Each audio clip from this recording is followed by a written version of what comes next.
Ce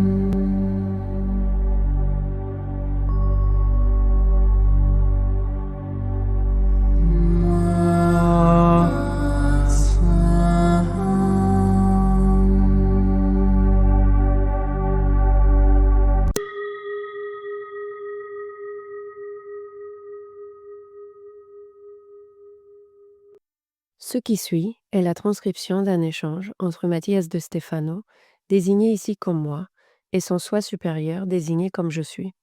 Dans cette capsule, la voix féminine incarnera le moi, tandis que la voix masculine représentera le je suis. Cette conversation intitulée Dimension a été réalisée le 3 décembre 2020. Voir plus loin, avoir une vision plus large des choses, contempler l'horizon, s'élever pour percevoir bien plus que je pouvais voir de loin ce qui était auparavant trop proche, ou m'approcher de ce qui semblait auparavant lointain et inaccessible. Le chemin de la découverte nous amène à apprendre à dimensionner les choses. Je pense donc qu'il est important de comprendre ce qu'est une dimension.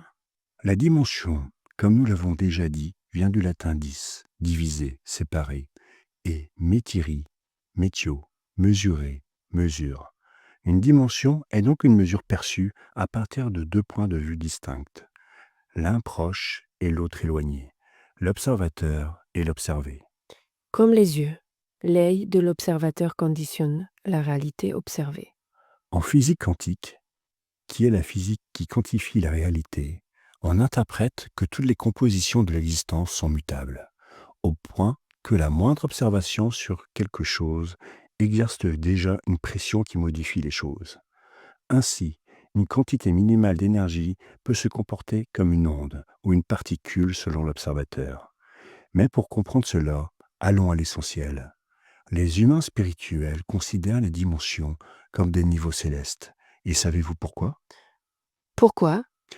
Parce que tout le monde spirituel n'hérite que des méthodes spirituelles de ses ancêtres, c'est-à-dire des religions. Dans les concepts anciens de l'organisation cosmique, l'humain interprétait l'univers selon son point de vue d'observateur.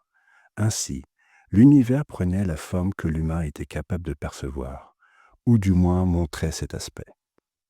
C'est-à-dire qu'au commencement, lorsque les humains étaient totémiques, c'est-à-dire que leur façon de comprendre le divin et le conceptuel passait par des totems, des attributs de la nature, ce qui a donné naissance aux religions animistes adorant les plantes et les animaux, l'univers était interprété comme tel. La terre était une tortue, le ciel une vache, le soleil un faucon, la rivière un serpent, l'air un aigle, la médecine un scorpion, la joie un singe, la royauté un lion, et ainsi tous les animaux ensemble formaient un dragon, ou une créature mythologique.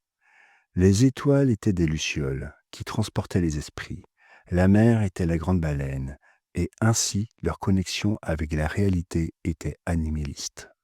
Dans d'autres traditions, comme en Europe du Nord, les arbres étaient ce qu'il y avait de plus sacré, et ils décrivaient l'univers comme un énorme arbre de vie, dont les fruits étaient les mondes, et dont les branches et les racines s'étendaient à travers toute la galaxie. Yggdrasil, l'arbre d'Odin. Oui, de nombreuses traditions dans le monde reliaient le cosmos à un arbre, et ses branches représentaient les différents royaumes ou expressions de la divinité, qui se trouvaient dans le tronc, au centre des choses. Dans les traditions animistes et végétales, la vision du polythéisme s'est répandue, c'est-à-dire la croyance en de nombreux dieux, et que les humains pouvaient également devenir des divinités s'ils accomplissaient les exploits nécessaires. Comme dans un arbre, les graines qui habitent les fruits peuvent également devenir un arbre avec le temps. Mais à un moment donné, cette forêt en expansion a commencé à être contrôlée. Les luttes pour la nourriture ont réorganisé les tribus en sociétés. Il ne pouvait plus y avoir de guide ou de chaman. Il fallait quelqu'un qui réunisse tout le pouvoir sur plusieurs tribus. Et c'est ainsi qu'est apparu le roi. L'idée de royaume a hiérarchisé la culture organique des tribus, plaçant le roi au-dessus des autres et les prêtres en dessous de lui. Désormais, la recherche de pouvoir et de l'ordre serait primordiale, et l'idée de devenir divin passerait au second plan. La structure politique devint clairement hiérarchique, liée à la décision et au pouvoir d'une seule personne au sommet d'une pyramide qui s'élargissait vers le bas, vers les villageois.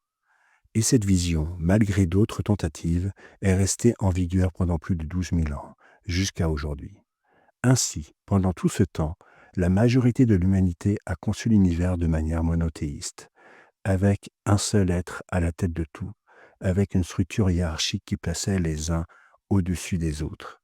Et pour atteindre tel ou tel niveau, il fallait gagner le respect et passer toutes les épreuves nécessaires. L'univers avait désormais un roi dans les cieux, et sous lui, les archanges, les séraphins, les chérubins, les puissances, chacun avec un rang différent, jusqu'à son armée d'anges, et en dessous, les travailleurs de la terre, les humains. Et bien sûr, comme dans tout royaume, il fallait des déserteurs et des ennemis. Ainsi, comme un miroir, le royaume du mal est créé avec son propre roi des ténèbres et toute sa suite, jusqu'aux soldats démoniaques et son peuple, les gens mauvais et pécheurs. Au réveil de la spiritualité consciente, la tradition de voir l'univers comme une hiérarchie est restée en vigueur pendant des milliers d'années. Et même si l'on a commencé à parler de dimensions plutôt que de royaumes, le contexte a continué à faire référence à la hiérarchie céleste de la même manière. Bien sûr, c'est ce qui explique pourquoi il existe encore aujourd'hui une confusion lorsqu'on parle de dimension, comme s'il s'agissait d'étages dans un immeuble, de niveaux à monter ou à descendre, où chacun a un groupe d'entités spécifiques. Oui, c'est ce qui fait que, même si nous avons abandonné les royaumes, les républiques représentatives et considérées comme démocratiques continuent à leur tour à organiser la réalité de la même manière, hiérarchiquement. Mais depuis 30 ans, les réseaux ont fait leur apparition. Et c'est là que nous allons. L'évolution scientifique des 3 derniers siècles. Le changement conceptuel selon lequel la Terre n'est pas le centre mais tourne autour du Soleil a changé la position de la divinité et sa référence. La taille des choses était désormais différente. Les distances étaient complètement différentes de ce que l'on pensait, tant dans le macrocosme en contemplant le Soleil et les galaxies, que dans le microcosme en découvrant les atomes. Au cours des dernières décennies, l'apparition d'Internet, des réseaux, du travail en ligne, des connexions, du téléchargement et du chargement d'informations, de données et les découvertes quantiques. Tout cela a permis l'émergence d'un nouveau concept de l'univers qui amène chacun à percevoir la réalité d'une manière très différente, interconnectée, où il n'y a pas de centre, pas de roi, pas de ciel ni d'enfer, où tout ce qui existe n'est qu'une perception d'une conscience contemplant les formes d'elle-même. Nous en sommes là aujourd'hui, comprenant que l'univers, c'est nous, qu'il n'y a pas de hiérarchie, mais que tout est un réseau quantique. C'est là que nous pouvons mieux comprendre ce que sont les dimensions. Une façon simple de comprendre ce qu'est une dimension est de regarder n'importe quel objet qui se trouve à côté de vous en ce moment. Tout objet a 3 dimensions visibles et palpables: la largeur, la hauteur et la profondeur. C'est tout ce qui définit la 3e dimension. Rien de plus. Une dimension divisée en 3 perspectives. C'est pourquoi, dans la 3e dimension, la vie est conçue selon 3 aspects: le son, la lumière et la forme. La famille sacrée est considérée comme maman, papa et bébé. Le temps est divisé en 3: passé, présent et futur.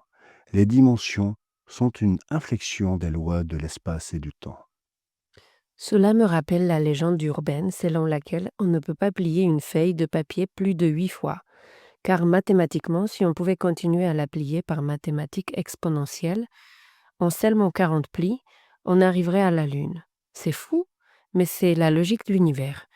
Plus je plie l'unité sur elle-même, plus je m'étends.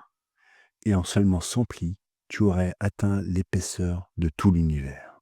Oui, les dimensions ici sont absurdes, car plus tu essaies de réduire quelque chose en le pliant sur lui-même, plus tu le fais en réalité atteindre des endroits inimaginables comme l'univers tout entier.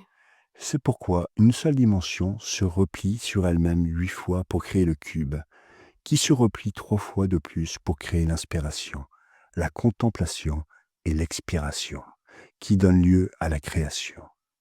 12 plis qui constituent tout l'univers. Tout ce qui existe n'est rien d'autre qu'une feuille de papier blanc qui s'est pliée sur elle-même des centaines de fois, créant des millions de formes dans toutes les directions. Ainsi, ce que vous appelez dimension, c'est la mesure de ce pliage d'une seule chose. Ce ne sont pas des niveaux à gravir, ce ne sont pas des marches dans un palais de lumière, ce ne sont pas des royaumes célestes où il y a des maîtres ou des archanges. Pliez l'univers une fois et vous aurez des puissances. Pliez-le 3 fois de plus et vous aurez un archange. Pliez-le 3 fois de plus et vous aurez une galaxie. Pliez-le encore une fois et vous aurez un humain.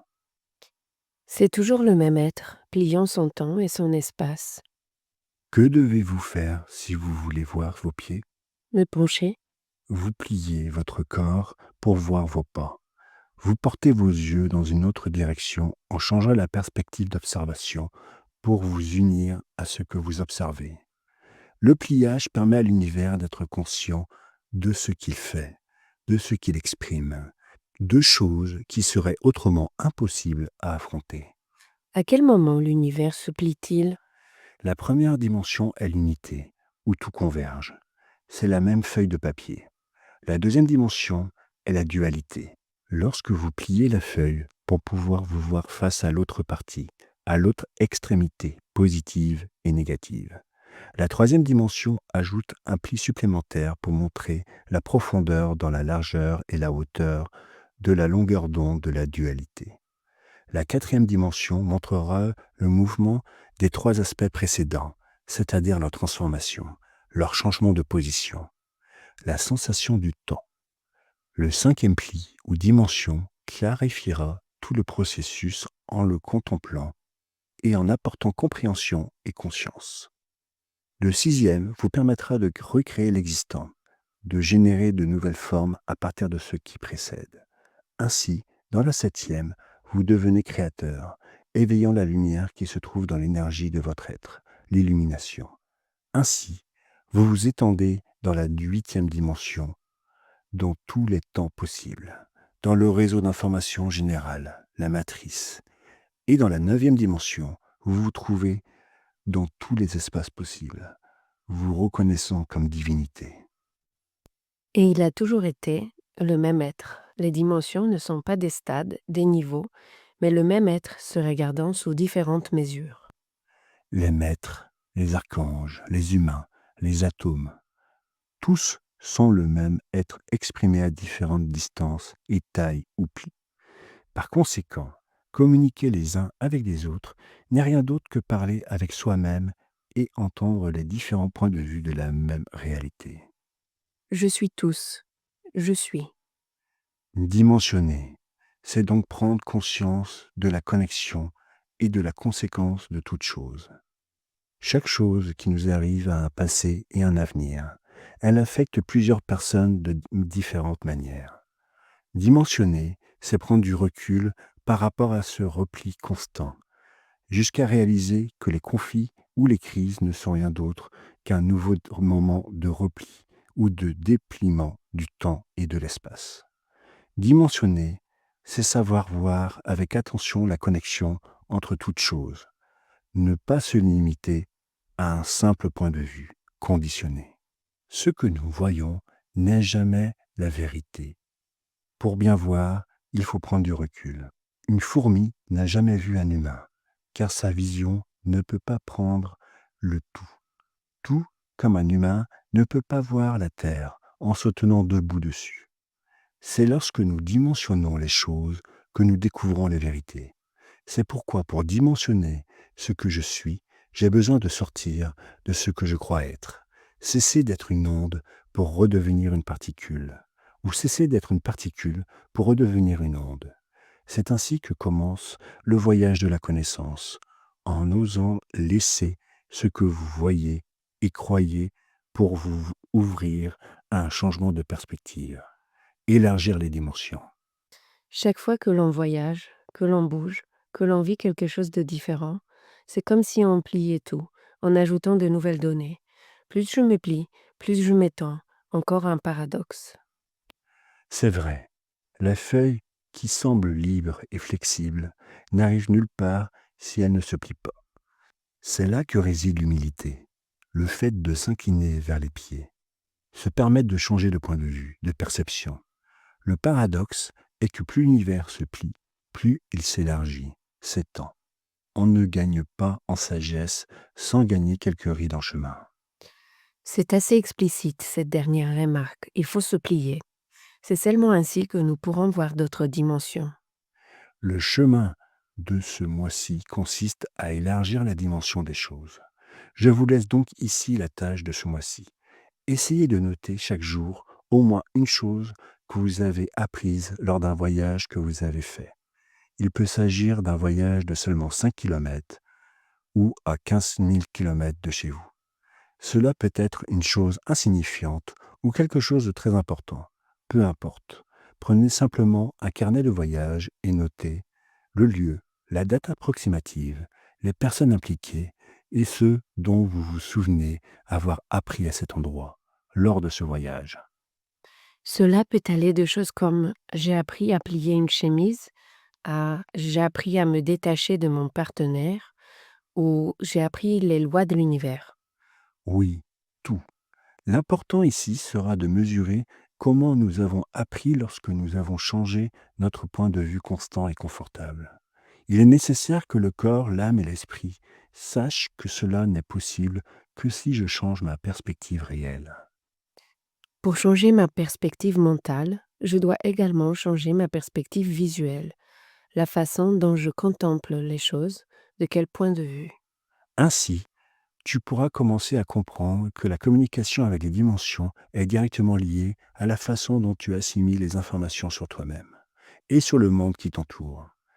C'est seulement ainsi que tu pourras t'élargir et parler à tes autres moi, dans les différentes dimensions cosmiques. Je commence mon voyage interdimensionnel vers moi-même. Le seul voyage possible.